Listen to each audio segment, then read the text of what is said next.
Good morning morning. Good morning দাঁড়ান একটু করে দাঁড়ানো।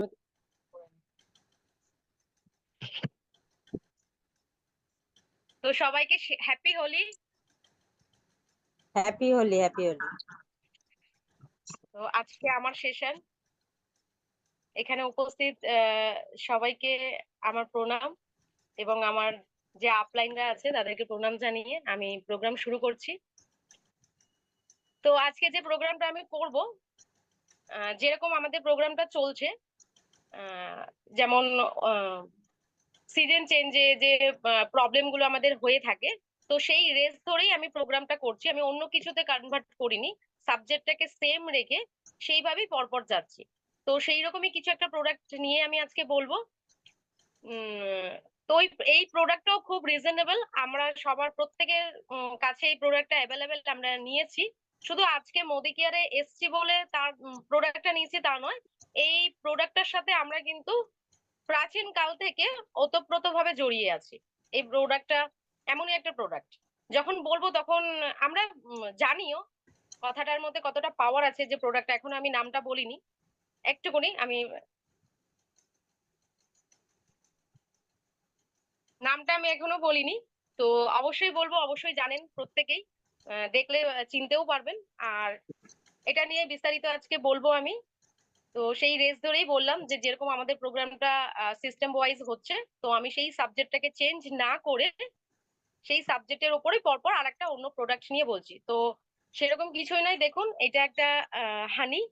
তো এই হানিটা আমরা প্রত্যেকেই নিই, কিন্তু আমাদের প্রত্যেকের ঘরে আছে। আর এটা এমন একটা বিশেষ প্রোডাক্ট, এটা কিন্তু আমাদের প্রাচীন কাল থেকে এই হানির ব্যবহার আমরা করে আসছি। তো এটার কতটা গুণ কি সেটা সম্বন্ধে আমরা এত বিস্তারিত আজকাল মানে এখনকার যে লাইফস্টাইল, সেই ধ্যান ধারণাতে আমরা এত ডিটেলসে, আমাদের কাছে খুব সময় কম। মুদ্রা কথা হলো এইটা, আমাদের কাছে মানে খুবই সময় কম। আমরা এত সময় নেই যে এর মধ্যে কি আছে, কি গুণাগুণ আছে, এত কিছু ডিটেলসে যাব। তো এটা আয়ুর্বেদ শাস্ত্রেও মধুর খুব গুণগত মান আছে। তো সেটা নিয়ে আজকে আমি একটু বিস্তারিত বলবো। তো আমি সরাসরি চলে আসবো প্রোডাক্টে। তো আজকে আমি বলা শুরু করছি। তা এই মধু তো আমরা প্রত্যেকেই মানে খেয়েছি, জানি তো। মধু কিন্তু কোনো রকম কোনো মেডিসিন নয়, এটা কোনো ওষুধ নয়। এটা আমাদের বেদ বা পুরাণে যে প্রাচীন কাল থেকে আসছে, মধুকে আমরা মানে অমৃতের সাথে তুলনা করা হয়, এরকমই একটা পাওয়ার আছে কথাটা। দেখুন, আমরা এই কথাটা অমৃতের সাথে তুলনা করা হয়, অমৃত কিন্তু আমরা কেউ পান করিনি, কিন্তু আমরা ফিল করতে পারি যে জিনিসটা কিরকম ধরনের হতে পারে। একটা মানে থট কিন্তু মাথার মধ্যে এসেই যায় যে এটা কতটা সুন্দর হতে পারে বা এর স্বাদ কতটা হতে পারে। এরকম একটা ফিল কিন্তু আমাদের মধ্যে এসেই যায় যে অমৃতটা কি জিনিস। আমরা শুনেছি জাস্ট যে অমৃত পান করছে, অমৃত মানে কথাটা শোনার পরেই একটা ফিলিংস হয় যে কতটা মধুর হতে পারে বা সুন্দর হতে পারে। ঠিক সেই রকমই মধুও কিন্তু এরকমই একটা পাওয়ারফুল কথা। আমরা যখন খুব ভালো গান শুনি বা কোনো ফল খাই, সেই ফলটা যেরকমই হোক না কেন, যদি খুব মিষ্টি হয়, সেটা আম হতে পারে বা কাঁঠাল হতে পারে, জাম হতে পারে, যেটাই হোক না কেন, খুব যদি মিষ্টি হয়, আমরা বলি, এরকম ভাবে রিলেট করি যে মধুর মতো মিষ্টি। তাহলে কথাটার মধ্যে কতটা পাওয়ার আছে, আমি এটা বোঝানোর চেষ্টা করছি যে মধু কথাটার মধ্যে কতটা পাওয়ার আছে। এটা আমি বলার চেষ্টা করছি বা বোঝানোর চেষ্টা করছি।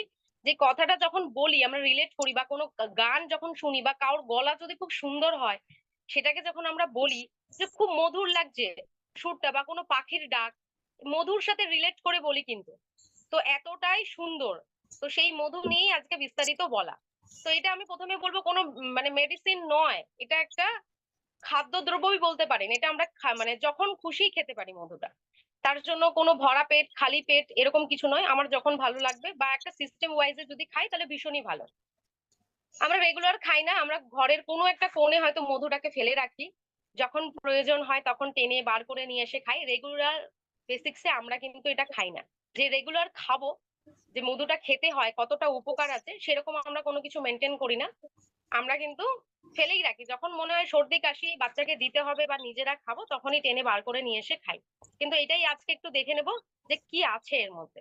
যেমন আমরা সুষম আহার যদি বলি, দুধ, ডিম এই খাবারগুলোকে বলে থাকি। যে এর মধ্যে প্রত্যেকটা একটা কমপ্লিট খাবার। এই খাবারটার মধ্যে আমি সবকিছু পাচ্ছি। যেমন দুধ বাচ্চাদেরকে দিতেই বলে, ডিম দিতেই বলে যে এটা পুরো একটা কমপ্লিট আহার। তো সেরকমই আমি মধুকেও কিন্তু ঠিক সেরকম ক্যাটাগরিতে ফেলতে পারি। মধুটাও নিলে কিন্তু আমরা অনেক উপকারই পাবো। তো দেখুন একটা মানব মানে আমরা যখন জন্ম হচ্ছে, একটা শিশু যখন জন্মাচ্ছে তারপর থেকেই আমরা মধু তাকে দিতে পারি। অনেক প্রাচীন মানে প্রাচীনকাল বলবো না, ধরুন আজ থেকে হয়তো 15, 20 বা 30 বছর আগে, আগেকার তখনকার দিনের থট ছিল যে কি বলবো, মা মাসিরা বলতো কি মানে বাচ্চা যখন জন্মায় তাদের বলতো যে মধু খাওয়াতে। তো তার সাথে কি কানেকশন থাকতো আমরা কিন্তু এটা বুঝতাম না যে খাওয়ানোর কারণটা কি। এটা আমরা বোঝার চেষ্টা করতাম না, বলতো না, বা জিজ্ঞাসা করা হলে এটা বলা হতো যে বাচ্চা ভালো বলবে মানে মধুর কথা বলবে তার জন্য মধু দেওয়া হয়। কিন্তু নয়, আমরা যদি এখন সেই বিষয়টাকে নিয়ে যদি একটু বিশেষভাবে ভাবি, তো সেটার মধ্যেও একটা সায়েন্স কাজ করতো, কিন্তু আমরা সেটাকে খুব ভালোভাবে প্রাধান্য দিতাম না, বা অত ডেপথে গিয়েও উম বিস্তারিত আলোচনা করতাম না। কিন্তু এখন এখন তো যদি আমাদেরকে বলা হয়, আমরা কিন্তু প্রত্যেকটা জিনিসকেই ভালোভাবে রিলেট করি যে কারণ তো নিশ্চয়ই কিছু ছিল। দেখবেন এখন কিছু যদি হয়, এই যে মধুর কথাটা বলছি, যে মধু কতটা পাওয়ারফুল একটা বাচ্চাকে দেওয়ার জন্য, কতটা মানে ভালো জিনিস। তো সেটাই আমি বলছি যে আমরা কিন্তু আগেও মানে যখন এত ডাক্তার ছিল না, মেডিসিন ছিল না, তখনকার দিনেও কিন্তু এই বারবার করে একটা কথাই বলছি যে প্রাচীন কাল থেকে মধু আমাদের মানে কতটা কার্যকারী, যে মধুকে একটা অমৃতের সাথে তুলনা করা হয়েছে। সেই মধুর এতটা গুণাগুণ আছে। তো সেই সময় থেকে কিন্তু চলে আসতো, শুধু মা মাসিরা এটাই বলতো যে তোমরা এটা বাচ্চাকে খাওয়াতে হয়, বাচ্চা মানে ভালো মিষ্টি মিষ্টি কথা বলবে তার জন্য। কিন্তু না, এখন যদি আমি সেটার সাথে রিলেট করি, আমি এটা বোঝানোর চেষ্টা করছি যে এখন যদি আমি রিলেট করি না, তাহলে বুঝতে পারবো যে সেটা সেরকম কিছুই নয়। যে মধুটা যখন আমি দিচ্ছি একটা সদ্যজাত বাচ্চাকে, দেখুন একটা বাচ্চা সবে মাত্র জন্মেছে, পৃথিবীতে এসছে, সে তখন শুধুমাত্র তার মায়ের বুকের দুধ ছাড়া আর কিচ্ছু খায় না, কিন্তু তার সাথে আমি তাকে মধু দিতে পারি। তাহলে কতটা ভালো জিনিস এটা, যে আমি তাকে দিতে পারি। দিলে আমরা কি কি বেনিফিট পাচ্ছি দেখুন। একটা বাচ্চা দিয়ে প্রথমে শুরু করি, যে বাচ্চাকে যখন আমি দিচ্ছি তার মধ্যে কি কি জিনিস আমি পেয়ে যাচ্ছি। আমি আরো কিছু ডিটেলসে বলবো মধু সম্পর্কে। তারপরেও আছে যে আমি মোদি কেয়ার থেকেই কেন মধু নেব, মধু তো আরো মার্কেটে পাওয়া যায়, সেটাও কেন নেব এখান থেকে, সেটাও আমি দেখাবো। তো চলে যাচ্ছি বাচ্চাদের কাছে। তো বাচ্চাদের যখন মানে মধুটা দেওয়া হচ্ছে, তাদের হিমোগ্লোবিনের মাত্রাটা বাড়ছে। দেখুন একটা মা যখন তাকে, সেই বাচ্চাটা শুধু দুধ খাচ্ছে আর কিছু নয়, মধুটা যদি দেওয়া হয় তাকে হিমোগ্লোবিনের মাত্রা বাড়ছে, তার হার্ট ভালো থাকে, তার হার্ট ভালো থাকে যখন আমি মধু তাকে খাওয়াচ্ছি। আর কিছু তার মানে আর মধুটা আহ, কি হচ্ছে, রক্তের মধ্যে যখন যাচ্ছে ভালো করে মিশে যাচ্ছে, অ্যাবজর্ব হয়ে যাচ্ছে রক্তের মধ্যে। যখন আমি বাচ্চাকে দিচ্ছি, দেখুন ওই বাচ্চাটাও তখনও তার ভেতরের অর্গান গুলো কিন্তু সেইভাবে কাজ করছে না, কিন্তু মধুটা যদি সে নেয়, সে ঠিকঠাক ভাবে ডাইজেস্ট হয়ে যাচ্ছে, তার সে মধুটা নেওয়ার মতো ক্ষমতা রাখে। তাহলে মধুটা কিন্তু কোনো হার্মফুল নয়। আর মধু আমরা খুব ভালো করেই জানি মধু কিভাবে তৈরি করা হয়, বা কি তৈরি করা হয় বলতে, এটা কিন্তু মধু আমরা সম্পূর্ণ প্রাকৃতিক রূপে পাই। মধু আমরা প্রত্যেকে জানি মৌমাছি থেকে পাচ্ছি। মৌমাছি কি করছে, মৌমাছি তো ফুলের মধু খায়। তো ওই মধু থেকেই ফুলের মধু খাওয়া থেকেই আমরা মৌমাছি থেকেই মধু পাচ্ছি কিন্তু।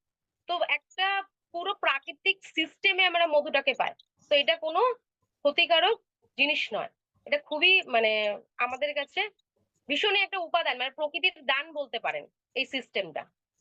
তারপরে কি হচ্ছে, বাচ্চারা বাচ্চাদেরকে যখন বাচ্চা আর একটু বড় হচ্ছে, বাইরের দুধ আমরা যখন খাওয়ানো শেখাচ্ছি, বাচ্চা তো আস্তে আস্তে বড় হচ্ছে, তো দুধের সাথে যখন আমরা মধুটা দিচ্ছি, তো এতে বাচ্চার তো স্ট্রং হবেই। তার সাথে সাথে দেখবেন অনেক বাচ্চা কাচ্চার ঠান্ডা লেগে যায়, ঠান্ডার ধাত থাকে, সে তাড়াতাড়ি বাইরের প্রকৃতির সাথে অ্যাডজাস্ট হতে পারে না। এটা আমাদের হয়েই থাকে। এটার আর একটা ব্যাখ্যা আছে যে ছোট বাচ্চারা আর বয়স্ক মানুষরা, এরা সিজন চেঞ্জের সাথে সাথে বা কোনো রকম ভাইরাস যখন আমাদের পরিবেশে অ্যাটাক করে, এই বয়স্ক মানুষ আর ছোট বাচ্চারা সবার আগে সংক্রমণ হয়। কারণ ছোট বাচ্চারা তখন সবে বর্ন হচ্ছে, তাদের সিস্টেম গুলো সেইভাবে আমাদের পরিবেশের সাথে আহ মানে ধাতস্থ হয়নি। তো সেই সময় তাদের ধাতস্থ হতে একটু টাইম লাগে, আর তাদের ইউনিটি পাওয়ার কম থাকে, তারা সব রকম খাবার খায় না। এই কারণে বাচ্চারা তাড়াতাড়ি সংক্রমণ হয়। আর বয়স্করা কি হয়, একটা বয়সের পর থেকে তাদের সিস্টেমের পাওয়ার গুলো, ভেতরের যে অর্গান গুলো আছে, সেই পাওয়ারটা কমতে থাকে, তো তারা আক্রান্ত হয়ে যায়। এই সমস্যাটা কিন্তু আমাদের হয়েই থাকে। তাহলে মধু যখন খাওয়ানো হচ্ছে, এই বাচ্চাটা কিন্তু অনেকটা স্ট্রং হচ্ছে, তার সাথে সাথে কি হচ্ছে, বাচ্চাটা অনেকটা মানে রোগ মুক্ত থাকছে, বাইরে যখন সংক্রমণ হচ্ছে সেই হাত থেকে সে খুব ভালো থাকছে, সে সুস্থ থাকছে। আরো কি হয়, বাচ্চাদের কিন্তু আরো অনেক সমস্যা থাকে, যেরকম বাচ্চাদের ধরুন অনেক বাচ্চারা বিছানায় অনেকটা একটু বড় হওয়া পর্যন্ত হিসু করে দেয়, টয়লেট করে বাচ্চারা। বাচ্চারা আরো আরো কি কি করে, এটা এটা করবে, এটা ন্যাচারাল, বাচ্চারা করে না, এটা বাচ্চাদের সিস্টেম, এটা হয়েই আসে, প্রত্যেকেই করেছে, আমরাও করেছি, আমাদের বাচ্চারা করছে, তাদের যে বাচ্চারা হবে তারাও কিন্তু সেম এইভাবেই বাচ্চা বড় হয়, এটাই মানে নিয়ম, এইভাবেই পরপর এসে যায়। তো আমি এটা বলার চেষ্টা করছি, বাচ্চারা দেখবেন যতই আমরা ফ্লোর ক্লিন রাখি বা যাই রাখি, বাচ্চারা কিছু না কিছু কিন্তু মুখে দেবেই। তারা বোঝে না, তারা মুখে মুখে দেয়, মানে তুলে মুখে দেবে, মাটি খাবে, তাদের তার থেকে কৃমি হয়, আরো অনেক রকম সমস্যা কিন্তু হয়ে যায়। তাহলে আমরা তখন কি করি, বা দাঁত যখন বেরোয় বাচ্চাদের, বাচ্চাদের তো একটা একটা করে দাঁত বেরোয়, তখন যখন দাঁত মাড়ি থেকে বেরোয়, আমাদেরও বেরিয়েছে, আমরা তো তখন বুঝিনি, কিন্তু পরে যখন সাইডের ভেতরের দাঁতগুলো বেরোয় মাড়ি ফেটে, তখন কিন্তু ভীষণ যন্ত্রণা হয়, খাওয়া যায় না।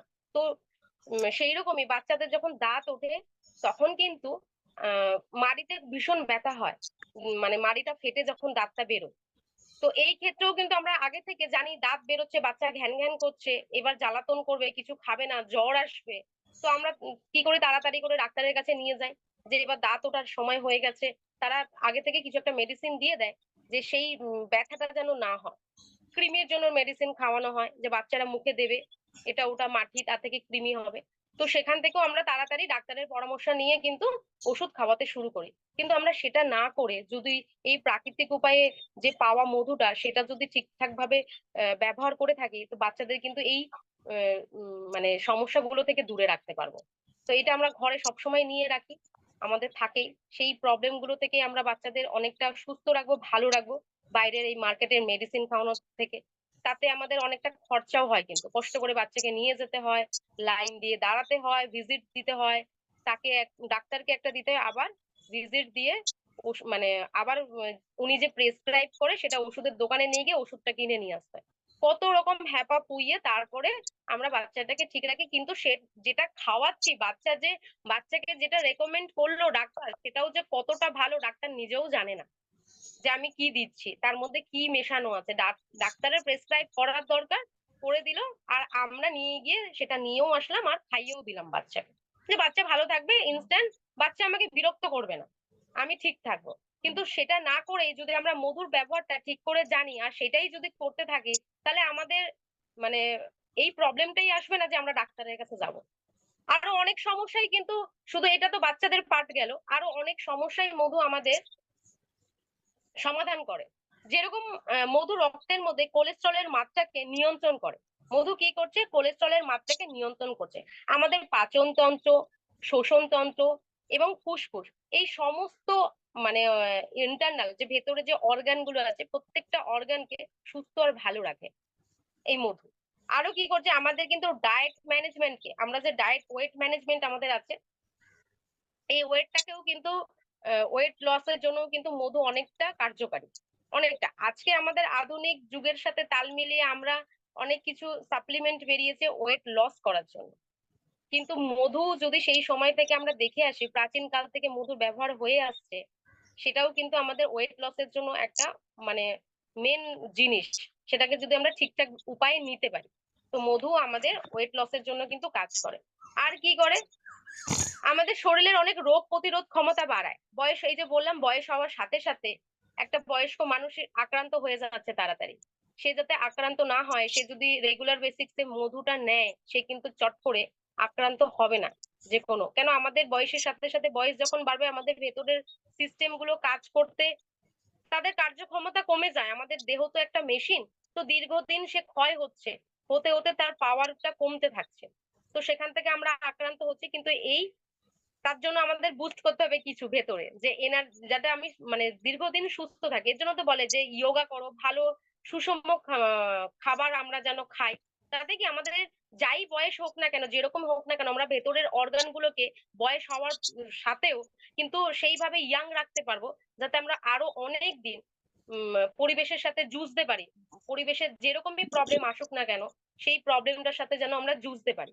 তার জন্য আমাদের সুস্থ রাখাটা মেন। মানুষের নিড কি? মানুষের দেখুন, আমরা মানুষের যদি নিড খুঁজতে যাই, তাহলে আমরা বেসিক্যালি তিনটেই দেখবো। সবার প্রথমে দেখবো আমরা নিজেদের শরীর। নিজেদের শরীরকে সবার প্রথমে দেখবো, কেন শরীর যদি ভালো না থাকে আমার কোনো কিছুই ভালো লাগবে না। আনন্দ উপভোগ করার, বা আমি যদি একটা সুন্দর বাড়ি বানাই, একটা গাড়ি কিনি, তার উপভোগই করতে পারবো না যদি আমি সুস্থই না থাকি। তো সবার প্রথমে আমাকে সুস্থ থাকতে হবে, স্ট্রং থাকতে হবে। বয়স আমার যাই হোক না কেন, সেটা তো জাস্ট একটা নাম্বার কাউন্ট হবে, কিন্তু আমি মনের দিক দিয়ে, শরীরের দিক দিয়ে যদি সুস্থ থাকি, সেটা হলো সব থেকে বড় পাওনা আমার কাছে। আর কি, হাই বিপি বা লো বিপি যেরকমই হোক না কেন, আমরা প্রত্যেককে মধু সাজেস্ট করতে পারি, সে মধু খেতে পারে, তার বিপি যেরকমই হোক না কেন। রাত্রে দেখবেন অনেকের বারবার করে বাথরুম পায়, ওঠে, তাতে তাদের ঘুম নষ্ট হয়, ঘুমটা ভেঙে যায়, ঠিক করে ঘুম হয় না, টানা ঘুম, বারবার করে ঘুমটা ব্রেক হয়ে যায়। তারা যদি ঘুমানোর সময় চামচ মধু যদি খেয়ে শোয়, সেক্ষেত্রে কিন্তু তাদের এই যে বারবার ওঠাটা খানিকটা মাত্রা কমবে। সে যদি 3 বার 4 বার ওঠে, সেখান থেকে হয়তো সেদিনকে একবার কম উঠলো বা 2 বার কম উঠলো, এরকম কিন্তু এই প্রবলেমটা থেকে কিন্তু আমরা মুক্তি পাবো। এবার দেখবো এই মধু তো এত কিছু করে, তাহলে মধুটার মধ্যে আছে কি? মধুর মধ্যে কোনো ইনগ্রেডিয়েন্টস মেশানো হয়নি, মধু নিজের মধ্যেই কত কিছু রেখেছে, যে মধুর মধ্যেই কত কিছু আছে সেটা একটু দেখে নি। বলছে মধুর মধ্যে আছে গ্লুকোজ, মাল্টোজ, ল্যাকটোজ, আর জলের যে পরিমাণটা আছে মধুর মধ্যে, সেই পরিমাণটা হলো 14 থেকে 18% জল আছে। আর কি আছে? ভিটামিন এ আছে, B1 আছে, B2 আছে, B3, B5, B6, B12, আরো আছে। শুধু তাই নয়, vitamin K, iron, phosphorus, calcium, iodine, প্রত্যেকটা জিনিস মানে সম্পূর্ণ মাত্রায় মধুর মধ্যে পাচ্ছি। তাহলে দেখুন, একটা সদ্যজাত শিশুকে কেন আমরা দিতে পারবো না? এখানে বলেই দিয়েছে যে একটা সদ্যজাত শিশুকে আমরা দিতে পারি। তাহলে সে তো শুধু বেস্ট ফিটিং করছে, আর কিছু খাচ্ছে না। এর মধুর মধ্যে যদি আমি ক্যালসিয়াম, আয়োডিন, আয়রন পেয়ে যাচ্ছে এত কিছু, তো আমি একটা বাচ্চাকে রেগুলার বেসিসে মধু কিন্তু খাওয়াতেই পারি, স্ট্রং করতে পারি। তো আমি বাইরের ক্যালসিয়াম তো আর এনে দিতে পারি না। আর একটা মাকেও ঠিকভাবে খেতে হয়, কারণ মা যা খাবে সেই বেসিসে যে দুধটা তৈরি হয় বাচ্চা কিন্তু খায়। তার জন্য মাকে ভালো খাবার খেতে হয় বাচ্চাকে সুস্থ রাখার জন্য। তো মা কি করে? মা এই সময়টা যাদের বাড়ির লোক খুব সেবা শুশ্রূষা করতে পারে বা টাইম টু টাইম খেতে দিতে পারে, তাদের মায়েরা যত্নে থাকে। কিন্তু যারা পারে না, যাদের একার সংসার থাকে, তারা অনেক সময় পারে না, তাদের কিন্তু অনেক প্রবলেমের ফেস করতে হয়। মা হয়তো ঠিক করে খায়ও না, বাচ্চাকে দুধ খাইয়ে দেয়, এর থেকেও বাচ্চা অনেক রকম সমস্যা হয়। কেন? বাচ্চা তো বাইরের আর কিছু খাচ্ছে না, শুধু দুধটুকুই খাচ্ছে। তো আমি যদি এক্সট্রা ভাবে এই মধুটা খাওয়াতে পারি, সেই মায়েদের বলছে অনেক উপকার কিন্তু হবে। শুধু তাই নয়, এত কিছু তো আমি বললাম, এত কিছু মধুর মধ্যে আছে। মধু এত বাচ্চাদের এইভাবে সুস্থ রাখছে, আমাদের বড়দেরও কিভাবে সুস্থ রাখছে। এবার মানে এর এই পার্টটা তো গেল। এবার আর একটা পার্ট যদি বলি, মানে বলে শেষ করতে পারবো না মধুটা কতটা মানে পাওয়ারফুল জিনিস, আর কতটা আমাদের কাছে আহ, গুরুত্বপূর্ণ। স্কিন ট্রিটমেন্টের কথা যদি বলি, তাহলে মধুর কিন্তু জুড়ি মেলা ভার, মানে কোনো কথাই হবে না যদি মধু। মধু শুধু তাই নয়, আমাদের স্কিন থেকে আমাদের হেয়ার, পুরো বডিকেই ঠিক রাখে কিন্তু। তাহলে সেটা কিভাবে রাখে, কিরকম ভাবে রাখে, সেটাও একটু দেখে নি, একটু বিস্তারিত বলি। জানেন, প্রত্যেকেই জানেন যে মধু কিভাবে অ্যাপ্লাই করা যায়। আশা করি সবাই জানে, কিন্তু মধু একটা প্রাচীন আহ জিনিস, সেখান থেকে ব্যবহার হয়ে আসছে। মধুর ব্যবহার প্রত্যেকেই জানে। তাও আমি বলছি যে আমাদের যে ড্যান্ড্রফ হয়, আমরা যখন হেয়ার প্যাক লাগাচ্ছি, তার সাথে যদি আমি মধু হেয়ার প্যাকের মধ্যে দিই, আমার ড্যান্ড্রফটা কিন্তু রিমুভ হবে। আর স্কিনের তো কোনো কথাই হবে না, মানে স্কিনে তো আমরা অবশ্যই ফেস প্যাকে দেব। তারপরে দেখুন, এখন আর বয়স লাগে না স্কিন খারাপ হওয়ার জন্য। যে আমার কি বলতাম, যে ভালো খাও, ভালো খাওয়া দাওয়া করো, ঘুমাও ঠিকঠাক, জল ভালো করে খাও। তো একটা ন্যাচারাল টিনেজার যাদের এজ, তাদের স্কিন এমনিই সুন্দর, তাদের এক্সট্রা কিছু কোনো ফেসিয়াল করতে হয় না, কোনো মেকআপ করতে হয় না, তারা এমনিই সুন্দর থাকে যদি এই জিনিসগুলো মেনটেন করে। কিন্তু আজকের ডেটে সেটা কিন্তু একদমই নয়। আমাদের যে বাইরে যাচ্ছি আমরা, ইউভি রেসের যে রশ্মিটা, সেখান থেকে আমরা ডিজিট তো প্রথমে হচ্ছি, কতটা সুরক্ষিত রাখতে পারছি আমরা পারছি না, যেটা আমরা সূর্য দ্বারা আক্রান্ত হচ্ছি।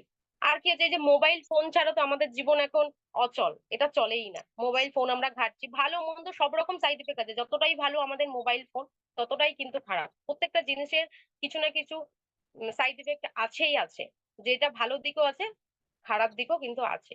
তো এই সমস্ত দ্বারা কিন্তু আমাদের স্কিন, এই যে কম্পিউটারের সামনে যারা কম্পিউটারে কাজ করে তাদের দীর্ঘ সময় ধরে কম্পিউটারের সামনে বসে থাকতে হয়, এই অনেক রকম কারণে স্কিন কিন্তু খারাপ হয়।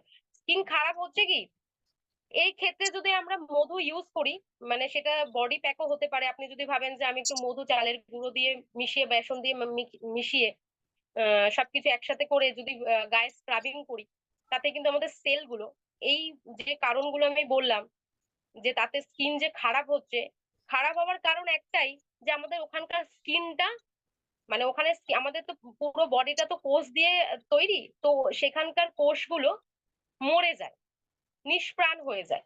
তো যখনই যে এরিয়ার, আমাদের বডি পার্টের যে এরিয়ার কোষগুলো প্রাণ হচ্ছে, সেখানকারই আমাদের এফেক্টেড এরিয়া দেখবো, সেখানে ডার্ক স্পট এসে যাচ্ছে, রিঙ্কেলস এসে যাচ্ছে, ট্যান পড়ে যাচ্ছে। তো মধু যদি আমরা ইউজ করি সঠিক পদ্ধতিতে, তো এই উম, কোষকে তারা, মানে মধু রিপেয়ারিং করে দিচ্ছে, সেই কোষে আবার প্রাণ ফিরিয়ে দিচ্ছে, উজ্জ্বল রাখছে। সেটা যদি আমরা ঠিকঠাক করে মেনটেন করি, মানে স্কিনের ক্ষেত্রে কতটা গুরুত্বপূর্ণ জিনিস দেখুন, আমরা আমাদের কোষটাকে রিপেয়ারিং করছে দেখতে গিয়ে।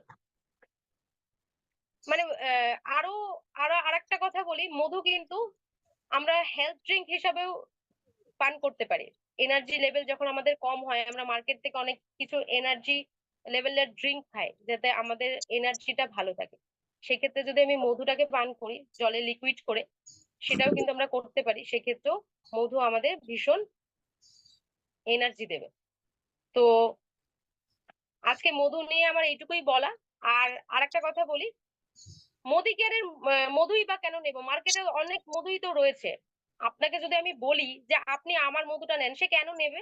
নেবেই বা কেন? যে হ্যাঁ, এতই যদি গুণ থাকে, আমি যে এত কিছু বললাম, এত কিছু বলার পর যদি বলি আমার আমার মধুটা, বলে তোমার মধু কেন? আমি তো মার্কেটে আরো কম প্রাইসে মধু পেয়ে যাবো, আরো ব্র্যান্ড আছে, সেখান থেকে নেব। তো কেন নেব সেটার একটা ডেমো আমি দেখাবো এখন। আর আমাদের এই মধু, আমি ডেমোটা দেখিয়ে নিই, তারপরে আমাদের ক প্রকারের মধু আছে আমাদের কোম্পানিতে, সেটা আমি দেখাবো। ঠিক আছে, বলবো বা প্রাইসটাও বলে দেবো। তো আমি, এবার দেখা যাচ্ছে আমার ভিডিওটা বড়, আমি দুটো কাচের গ্লাস হ্যাঁ নিয়েছি হ্যাঁ পরিষ্কার। হ্যাঁ দেখা যাচ্ছে দেখা যাচ্ছে। ঠিক আছে, আমি যখন দেখাবো তখন ফোনটা এখানে এনে দেখাবো, যেহেতু আমার আর নিচ একটু পর্যন্ত দূরে, হ্যাঁ। আমি বুঝেছি, আমি এই তলটা পর্যন্ত দেখাতে পাচ্ছি না। তো আমি আচ্ছা, যখন তলটা দিচ্ছি, দিয়ে আমি ক্যামেরাটা যদি ব্যাক করে দিই, তাহলে আমি অবশ্যই দেখাতে পারবো। ক্যামেরা ব্যাক করতে হবে না, গ্লাসটা সামনে আনলেই দেখাতে পারবে। একদম একদম একদম পারফেক্ট। ঠিক আছে, আমি এইভাবেই দেখিয়ে দেবো। আমি ঢেলে নিই। ঠিক আছে, হ্যাঁ পারফেক্ট, একদম পারফেক্ট। আমি জল ঢেলে নিচ্ছি, পরিষ্কার জল।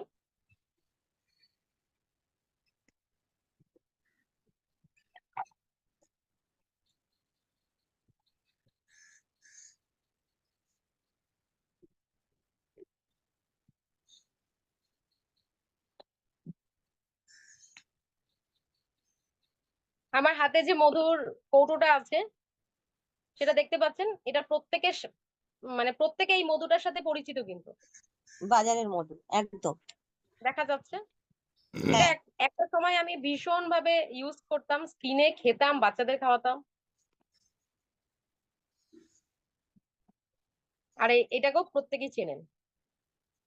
তো এই পাশে রাখলাম আমি এই মধুটা, আর আমার ডান দিকে রয়েছে মার্কেটের মধুটা।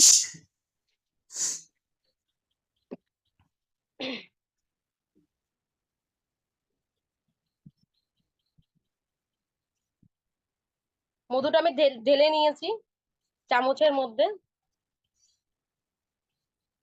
এই রে, আমার হাত কোথায়? আমি দিয়ে দিলাম গ্লাসের মধ্যে, গ্লাসের মধ্যে দিয়ে দিয়েছি মধুটা।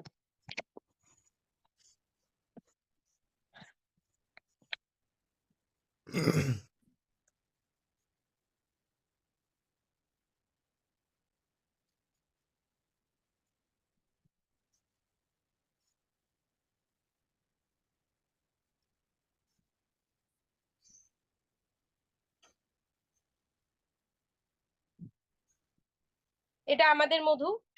দেখুন কালারটার মধ্যেও ডিফারেন্স আছে কিন্তু, এই মধুটা অনেকটা ডিপ কালার। আমি যে মার্কেটের মধুটা আমার কাছে রয়েছে, এটা কিন্তু অনেকটা ডিপ কালার। আর দেখুন আমাদের কোম্পানি যে মধুটা আমি দেখাচ্ছি, এটার মধ্যে অনেকটা কিন্তু সাদা সাদা ভাব আছে। এবার এটাও আমি দিয়ে দিলাম জলের মধ্যে।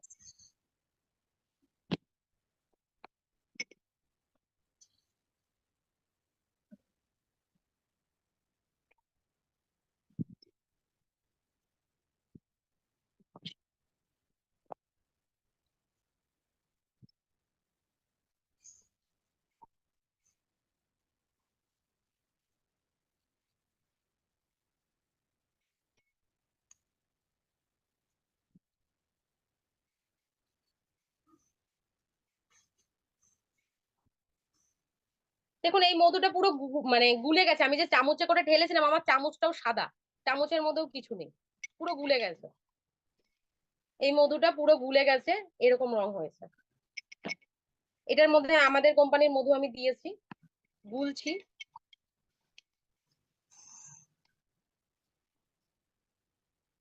এটা কিন্তু এখনো গলেনি, আমার চামচের মধ্যে এখনো লেগে আছে, এই দেখুন। এই যে যদি ভালো করে দেখেন, আমি চামচটা সামনে নিয়ে আসছি, দেখো চামচের মধ্যে এই যে এই যে পড়ছে, এই যে এই যে ডিপ ভাবে যে পড়ছে, আমি দেখাচ্ছি নিচে ফেলে। মধুটা কিন্তু ওই যে গোলার পরও এই যে লেগে আছে, সেটাই পড়ছে চামচ থেকে টপ টপ করে। এই যে গলেনি, আমি কিন্তু ঘাটলাম তাও গলেনি। রিজন এটাই, এটাই বোঝানোর চেষ্টা করছি বা দেখার চেষ্টা মানে বলার চেষ্টা করছি। আমাদের যে মার্কেটের মধু, তার মধ্যে চিনি বা গুড় দেওয়া থাকে, আর আমরা প্রত্যেকেই জানি চিনি বা গুড় আমাদের কিন্তু দ্রবণীয় বস্তু।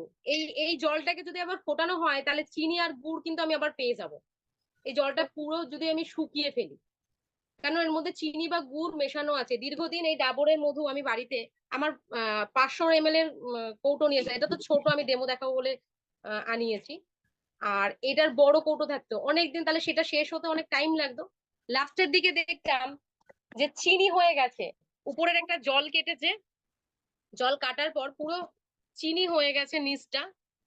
যে চিনিটা দিয়ে তারা বানিয়েছিল, সেই পুরো চিনিটা স্তর নিচে জমে গেছে। এই মধুটা যদি দীর্ঘদিন বাড়িতে রাখা হয়, তো সেটা দেখতে পাবেন। আর এখানে দেখুন খুব তাড়াতাড়ি গুলে গেছে, একটু চামচের মধ্যে লেগে নেই, জলটাই টপ টপ করে পড়ছে, জলটাই চামচ থেকে টপ টপ করে পড়ছে, লেগে নেই। যেহেতু জল বলে তাড়াতাড়ি পড়ে যাচ্ছে, আর এর মধ্যে মধু ছিল বলে তো এটা পড়তে টাইম লাগছিল। এখন জল রয়েছে, কিন্তু দেখুন এখনো মধু লেগে রয়েছে, এই দেখুন এখনো মধু চামচের মধ্যে লেগে রয়েছে, গুলছে না। যেহেতু এটা পিওর হানি বললে, এটা গুলছে না, কিন্তু টাইম লাগছে গুলতে। এর মধ্যে কোনো কিছু মেশানো নেই, পুরো পিওর হানি।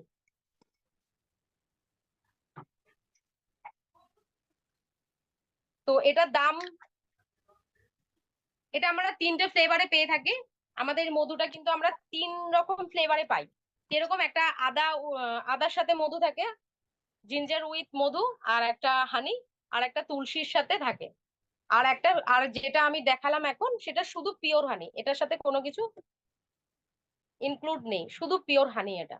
তো 3টে ফ্লেভারে আমরা পেয়ে যাচ্ছি। দেখুন তুলসী বা আদা, এগুলোও কিন্তু আমাদের আয়ুর্বেদিক শাস্ত্র হিসেবে যদি ধরি, এটাও কিন্তু একটা আয়ুর্বেদিক, তুলসী যেরকম একটা ভেষজ উদ্ভিদ, তো তার সাথে যদি মধু মিশে যায়, তার গুণগত মান আরো বেড়ে যাচ্ছে। আদাও সেম, আদাকেও আমরা প্রাচীন কাল থেকে আয়ুর্বেদিক শাস্ত্রে মানা হয়েছে, আদারও অনেক গুণ আছে। তার সাথে যদি এই মধু মিশে যায়, তো এর গুণ তো আরো বাড়বেই বাড়বে। তো আমরা 3 রকমের 3টে দাম আছে। তো আমি একটার দাম বলছি, আমাদের এমআরপি হচ্ছে 432 টাকা। এর মধ্যে ডিপি প্রাইস আমরা যখন কিনবো, আমরা কনসালটেন্ট হলে সেখান থেকে পেয়ে যাচ্ছি 325 টাকায়। আর সিবি হচ্ছে 195 সিবি। তো আমার মধু সম্পর্কে এইটুকুই বলা। আপনাদের এরকম কার কিরকম লেগেছে একটু বলবেন, আর আমি ম্যামকে বলবো কিছু বলার জন্য। Thank you. মধু সম্বন্ধে যে টানা 30 মিনিট বলা যায়, 30 থেকে 35 মিনিট, সেটা আমরা আজকে জানতে পারলাম পম্পার কাছ থেকে। এবার পম্পা বেশ কিছু তথ্য, বেশ কিছু ইনফরমেশন আমাদের দিয়েছে, অসাধারণ অসাধারণ ইনফরমেশন দিয়েছে। মধুর মধ্যে B12, B2, B3, B4, B6 এগুলো থাকার কারণে মধুটা একটা ইমিউনিটি পাওয়ারটাকে খুব বাড়িয়ে দিচ্ছে, এবং যার ফলে কি হচ্ছে, বাচ্চাদেরকে যদি রেগুলার বেসিক্সে, বড়দেরকেও যদি রেগুলার বেসিক্সে খাওয়ানো হয়, তাহলে আমাদের রোগ প্রতিরোধক ক্ষমতা কিন্তু বাড়ে। ঠিক আছে। মধু যেসব বাড়িতে বাচ্চা হয়েছে তাদেরকে আমি বলবো ডেলি আমাদের মধু খাওয়াতে, তুলসী মধুটা ডেলি খাওয়াতে, ডেলি।